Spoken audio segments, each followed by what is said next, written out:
പത്തനംതിട്ട കോന്നി കല്ലേലി ഭാഗങ്ങളിൽ കാട്ടാന ശല്യം രൂക്ഷമാകുന്നു. കൃഷിയിടങ്ങളിലും ജനവാസ മേഖലകളിലും കാട്ടാന ശല്യം രൂക്ഷമായതോടെ ആശങ്കയിലാണ് നാട്ടുകാർ.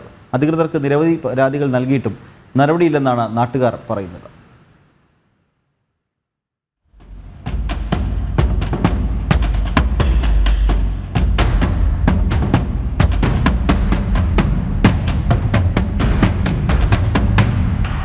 കൃഷി പ്രധാന ജീവിതമാർഗമാക്കിയവരുടെ നാട്. പക്ഷേ ഇവർക്ക് കൃഷിയിടങ്ങളിലേക്ക് ഇറങ്ങാൻ ഇപ്പോൾ ഭയമാണ്. ഏത് നിമിഷവും മുന്നിൽ കാട്ടാനയെ കണ്ടേക്കും. രാത്രിയെന്നോ പകലെന്നോ വ്യത്യാസമില്ലാതെ ജനവാസ മേഖലയിൽ കാട്ടാനക്കൂട്ടം നിലയുറപ്പിക്കുന്നു.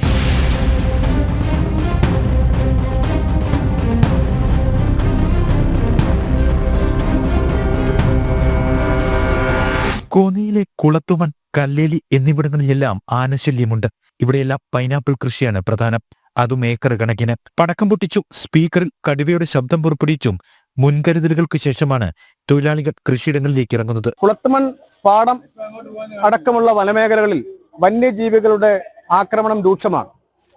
ഇത് ഒരു സാഹചര്യം പറഞ്ഞാൽ വന്യമൃഗങ്ങളുടെ ഭാഗത്തു നിന്നുള്ള ഭീഷണി, അതോടൊപ്പം തന്നെ ഫോറസ്റ്റുകാരുടെ ഭാഗത്തു നിന്നുള്ള ഭീഷണി, ഇത് രണ്ടും കൂടി ആകുമ്പോൾ കുളത്തുമൺ പ്രദേശത്തെ ജനങ്ങൾ, പാടമടക്കമുള്ള പ്രദേശത്തെ ജനങ്ങൾ വളരെ വനോവിഷമത്തോട് തന്നെ കഴിയുകയാണ്. കാട്ടാനകൾക്ക് പുറമെ കാട്ടുപോത്ത്, കാട്ടുപന്നി, മ്ലാവ് എന്നിവയും ജനവാസ മേഖലകളിലേക്ക് ഇറങ്ങുന്നു.